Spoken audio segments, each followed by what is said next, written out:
We are 48 hours into the 2025 HellHades free-to-play challenge. And yes, I am participating. In case you were wondering, this is in fact my challenge account. Now, I want to show you the progress I've made here in the first 48 hours. But before I do, we have to discuss something because I am approaching this year's challenge very differently than I approached the 2024 free-to-play challenge. In 24, I was a new content creator with a relatively small channel, and I was trying to make a name for myself. I was also trying to prove to myself and to everybody else that I was as good at free-to-play as I thought I was. And so I competed very hard last year and tried to win that challenge. And in fact, I came in second out of all of the content creators in that year's challenge. So I feel like I did a pretty good job of accomplishing my goals.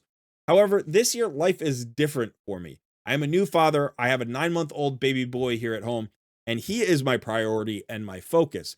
So I simply won't have the time or energy to play a second account this year the way I did last year. And as a result, this year, I'm not trying to win this challenge. Don't get me wrong, I'm still going to compete. I'm going to try to do as well as I can and hopefully contribute to my team's victory. But my focus really isn't on winning. More, my focus is on creating a great free-to-play video series that will hopefully act as an introductory guide to free-to-play life here in Raid Shadow Legends for anybody who wants to try it, whether they are an experienced player or brand new to the game. And that focus has informed the decisions I've made here in the first 48 hours. So I'm going to talk about what those decisions were and how they may differ from other content creators who are in the challenge and why you might see me approaching it a different way. So you have the context you need to be able to understand what's going on this account and in this video series. It sounds like a lot, but it's really much simpler than all of that. I hope you are ready for it. I am Colrid. This is Colrid Plays Raid Shadow Legends Free-to-Play Challenge 2025. Let's get started.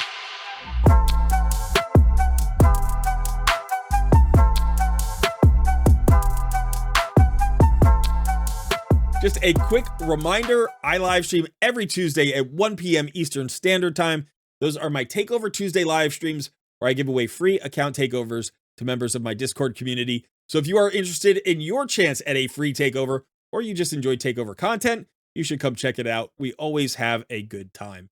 Now, while you're here, if you could, please smash that like button, subscribe to the channel if you haven't already, and consider joining that Discord community because you're going to need it in order to win that free takeover. Thanks so much. Now let's get back to your video. I want to start by talking about the differences in the rules for this year's challenge. Last year, we were not allowed to use legendary champions that we pulled from shards. We could use them as chickens, or we could vault them, but we couldn't play them. This year, that restriction has been lifted. And as a result, I think you're going to see much greater variance in the performances of accounts in this year's challenge. So at the top end are going to be accounts that got extremely lucky with their shard pulls. Maybe even people who pulled legendaries on day 1 or day 2. Imagine getting like Newt at the beginning of your account, or Duchess, or Kaimar, or Siphi, or Yumiko, and literally starting an account with a champion like that. Versus the low end, the most unlucky accounts, which are potentially not going to see a single legendary in 90 days. So the two ends of the spectrum should be much further apart, and there should be a lot of greater variety of accounts in this year's challenge. I don't think that's a good thing or a bad thing. It's just something that you should be aware of as you're watching various content creators, that luck is going to play a major role in this year's outcome. In addition to being able to use legendaries, we also could use a download link this year. We could not use one last year, but this year, HellHades actually got one for the event from Plarium, and all the content creators had to use the same one. You can use any one you want in the challenge. If you're not a content creator, you're not required to use this link. This link is pretty good, though, and if you want to find it, you can just go to HellHades' site, look for the promo code section, and check the download links, and you'll find this one. Now, for this link, we got Ugo at level 1, and then at account level 25, we got Tagore. So 2 really good epic supports. We're going to have a massive impact on how we play the game in both positive and negative ways. I'll talk more about that as we go. And then finally, we were able to use one new player promo code like we always can, but the promo codes are different than last year's. Now, this year, I couldn't get my Deacon, so I went with Sun Wukong. And I want to talk about this choice because I don't think that Sun Wukong is the best choice for the challenge. I know that YST went with Allure. I'm sure some other people went with like Stagnite. There's even Sigmund the High Shield, who's another legendary you could go for instead of Sun Wukong. I chose Sun Wukong because I think that he's the most likely choice for new players. When new players are picking a new player promo code, if they even know about them, they're probably going to go for a legendary over an epic. And I think Sun Wukong is just a cool champion. He's the most appealing option, right? He's a character that people play in multiple games. So I think that there's kind of this crossover appeal. If you're coming to raid, you're going to see the Monkey King and be like, yeah, I'm going to grab that guy. Why not? And if you know the game a little bit, you also know how good he is. And one of my other thoughts about this was that at some point, day 92 or 95 or 100, I'm going to give away this account. I'm not going to play this forever. I'm going to play it for the 90 days and hand it off to somebody. And my thought was just that whoever I hand it to would probably appreciate having Sun Wukong rather than, say, you know, Stag Knight or Rector Drath. Don't get me wrong, those are great epic champions, but Sun Wukong is harder to get, and he's very good. He's a very good legendary champion that a lot of people enjoy playing with.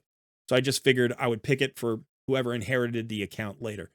So that's where we started from. We started with those rules and those codes in place, and then I played a lot. Now, last year in the first 48 hours, I probably played like 40 hours. And this year I played more like 15. That's just the reality of it. Maybe a little bit more, maybe like 18. I don't know. But I want to talk about when I started my account because that is different than some of the other content creators. Now, the challenge went live my time.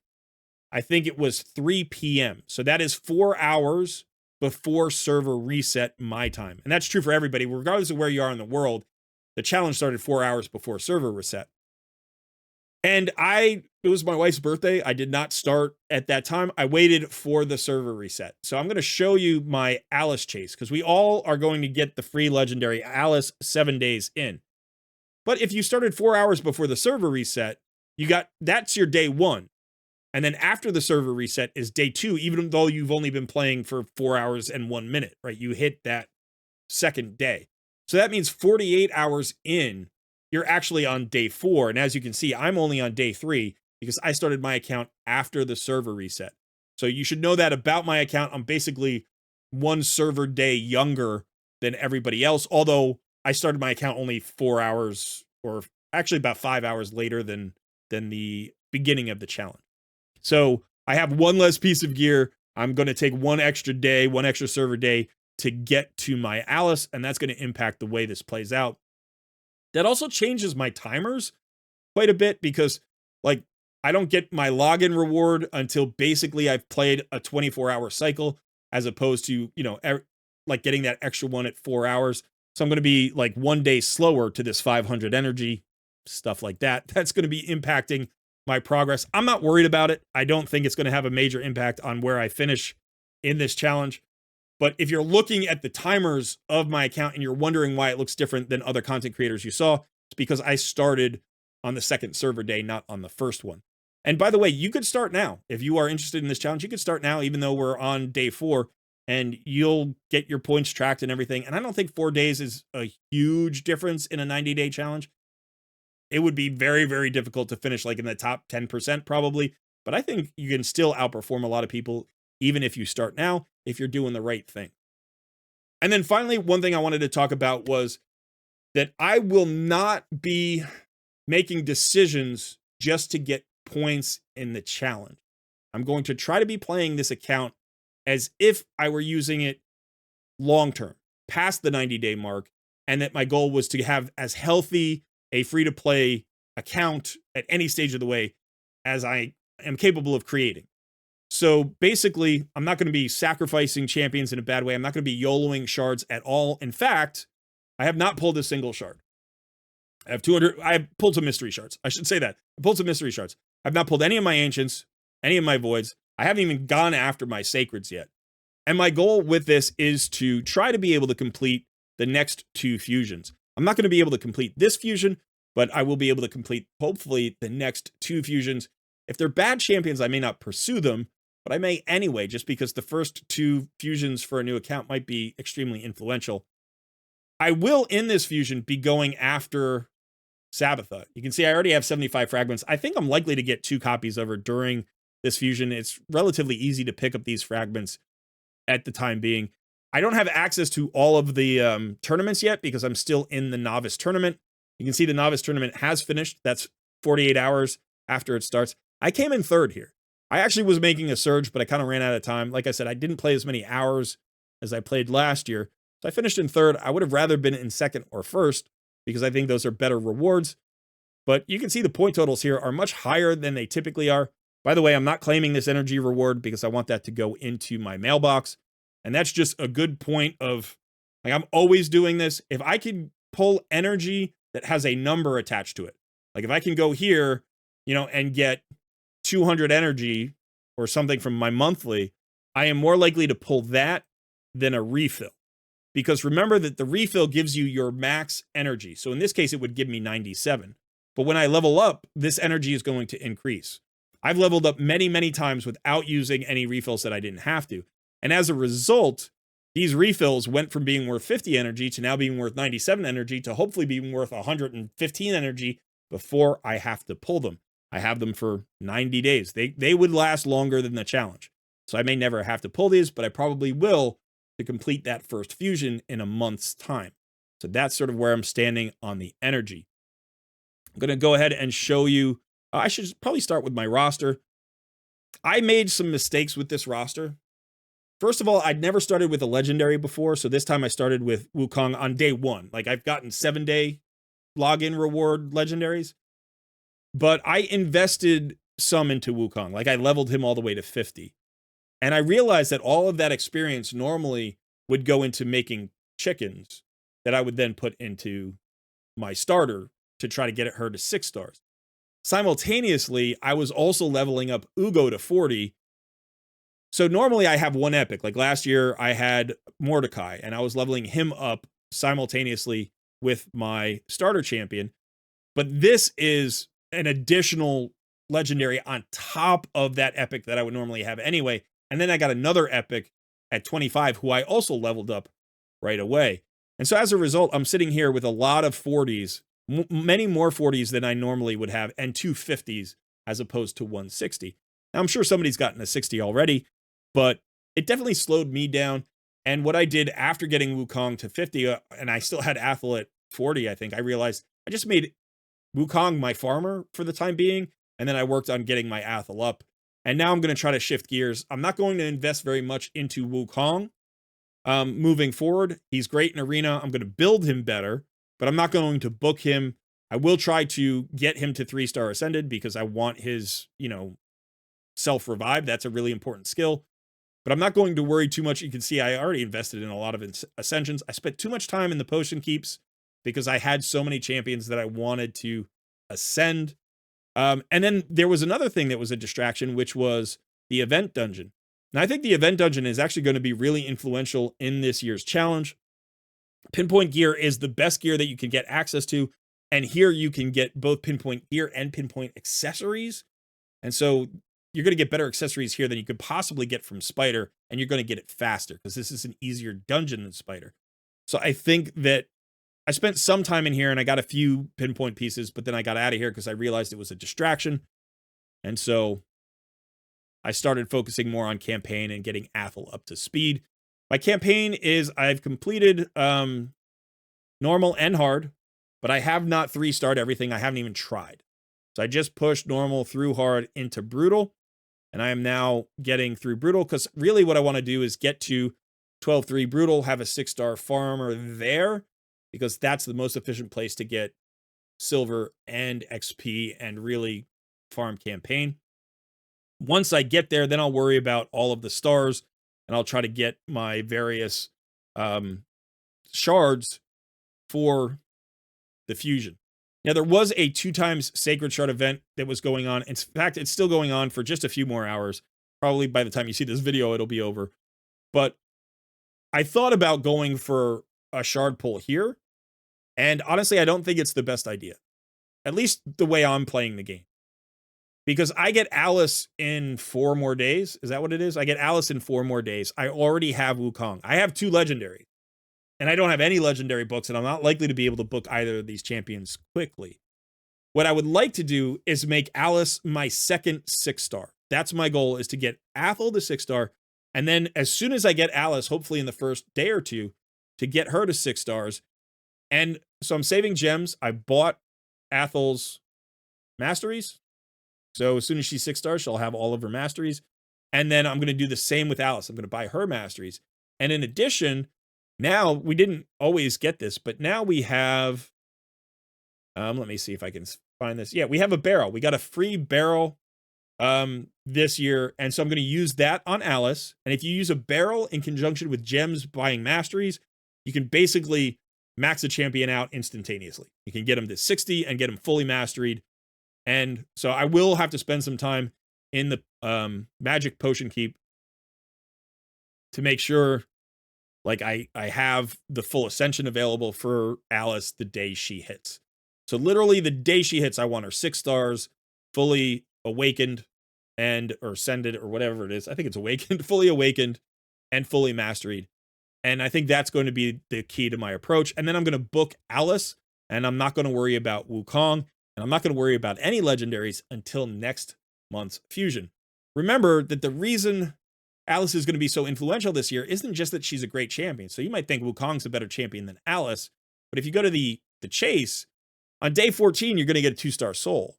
And then hopefully I think it's by day 21, you're going to have a 5-star soul on Alice. So even if Wukong's a better champion, if you think that, Alice is going to be the stronger champion, right? Because she's going to have the 5-star soul. So she's going to have more stats. She's going to have that 5-star blessing. I think she's very good. I think she's on par with Wukong. I might be wrong about that, but I think she probably is on par with Wukong. So in fact, I want to lean in that direction. What does that mean for my champions? Well, it means that Tagore will probably go to 50. Ugo will probably go to 50. And Wukong will sit at 50. And then I'll put those 3 champions together with my 60 Athel and my 60 Alice. And that's going to be my main team. The issue there, of course, is I've got 3 damage dealers. And that's usually more than I like to run in a free-to-play account early on. I do have an early Outlaw Monk who I think is going to help me in Clan Boss. I have been thinking about running up some uncommons because I'm investing in so many legendaries. I want to kind of balance out the resources. I have so many epics. I might have to 6-star some uncommons down the road. So I'm thinking about Armiger. I'm thinking about Saurus. I'm thinking about Satyr. I'm thinking about Shield Guard. I haven't made a decision yet, but just be aware that those are cheap 6-stars. You can book them out really easily. You just book them out with copies. You don't have to use any books at all. And they can have a massive impact on your account, especially in the early and mid game. So that is where we stand right now on the roster. In terms of arena, I'm doing okay. I'm in silver 3, pushing my way up to silver 4. I've gotten a little bit stuck because I have very bad gear. Because of the Alice chase, we're not getting the gear we typically get. So here we're getting Savage gear instead of the lifesteal gear that we normally get. We did get some free lifesteal gear, but mine did not roll particularly well. Like, it didn't land on good substats. So, I'm doing okay here. This crit damage gauntlet is, you can see how low my crit rate is. It's 43%. So I need to get her into crit rate gauntlet. I do have some 3-star pinpoint, not perception. It's decent, but not awesome. So Athel is less powerful than she typically is at this point on the 3rd server day. I usually have her in a much better place. I usually get her to 50 earlier, and I'm typically pushing 60 on day 4 or day 5. That's the most common timeline for me in terms of getting a 60. I've done it in 2 days before. I've never done it on the first day, on the first server day, but I have done it on the 2nd server day before. I'm not pushing that hard this time. I'm hoping to still make it in probably about 5 days. If I can make it in 5 days, I'll feel good. And that'll help me set up for Alice, hopefully on day 7 or 8. Maybe. We'll see. We'll see what we can do. As far as faction crypts are concerned, I am still using my War Priest to help me push. So this is my Faction Wars team. I got that monk, and then I don't have a 5th Sacred Order. But this actually got me past the first boss, and so I am now kind of comfortably farming epic materials. I did, in fact, forge a few pieces of gear, but I didn't get anything really good. But I'll keep an eye on that as we go.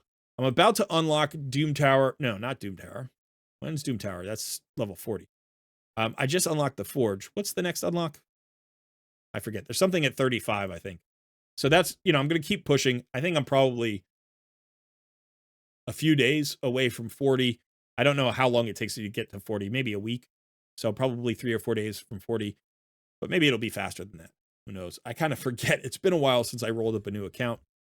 And I think that's it. Now, as far as the mine and the Guardian Ring are concerned, remember that I'm doing this as a good free-to-play guide. So I will be unlocking the mine first. I will be unlocking the full Guardian Ring. So as soon as I buy my second set of masteries on Alice, I'll use all of the next batches of gems to get my mine unlocked and my Guardian Ring fully unlocked. Remember, just the first level in the Guardian Ring. I'm not going to go up additional levels, just 300 gems per slot. So I need 1,500 for the mine and then 1,200 here. So my next 2,700 gems will go there. Basically, if I get to 1,100, I'm sorry, what's 800 plus 500? If I get to 1,300 gems before I get Alice, I'll just unlock the mine then, but I'll hold those 800 gems for Alice when she comes my way. I am watching out on the market. I've actually bought a few things on the market, not gear, but I keep getting good options for uncommon champions that I've used to help level up stuff or to try to get into faction crypts. So I do like the new shop a little bit, the new market. And the gear seems to be a little bit better. I know on my main account, it definitely is better. I like the silver, the new silver that they're giving us. They have this, is it here? This new apprentice challenges and apprentice pass, which is giving us a whole bunch of stuff. And then there was a login reward for silver, but I don't know where that is exactly. But that's pretty cool that we're getting, I think we got 2 million silver on the first day, and that's alleviating some of the pain that you have in leveling up gear. As far as the challenges are concerned, I've pushed pretty far. I'm on stage on part 3 of 5 on champions, 6 of 10 on artifacts, 4 of 5 on dungeons, and on the top 1, 3 of 3 for arena. And I like progressing these. And then as far as my arbiter missions are concerned, you can see I am into the second quartile. So I am on mission, what is it? It looks like mission 108 out of 286. And I should complete a whole bunch of these today before the day is done, because I just literally, you know, I played until the server reset and then I started recording. So I haven't played into day number 3 yet, really. I've just played for 48 hours. I don't think I'll get Arbiter before the end of this. I don't have the time to really push that far, but I'll probably hit these legendary tomes, which will be influential because those will probably still be going on to Alice at that point. Yeah. So that's what I've done so far. Let me know if you are in the challenge. How has your progress gone? Did you YOLO your shards? And if you did you hit anybody important, or did you just kind of throw them into the ether? Because honestly, I think a lot of people are hoping that they get that early legendary, they get that really influential epic who's going to allow them to compete at the top of the leaderboards. And since I am free of that urge, there's really no need for me to pull shards at all. I have too many champions to build at as it is. I'm not going to have books for Ugo and Tagore for probably weeks. I've still got Wukong there, plus my starter champion, plus anybody else that I want to build along the way, like some of these uncommons that I'm thinking about. Oh, did I show you my clan boss? Clan boss, I'm getting like 700,000 or 800,000 per key on easy. Let's see. Where am I?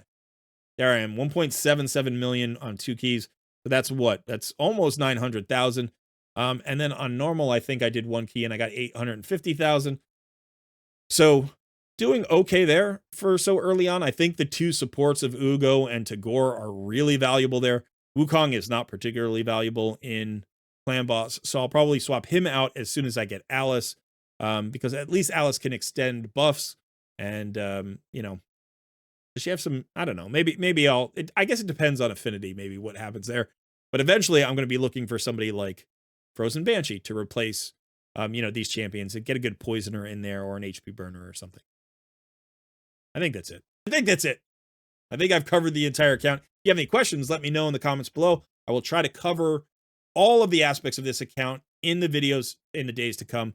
Probably for the first few weeks, I'll do 2 or 3 videos a week on this account. And then after that, I'm just going to do weekly updates and probably focus on particular areas like maybe faction crypts or dungeons or Doom Tower and that kind of thing.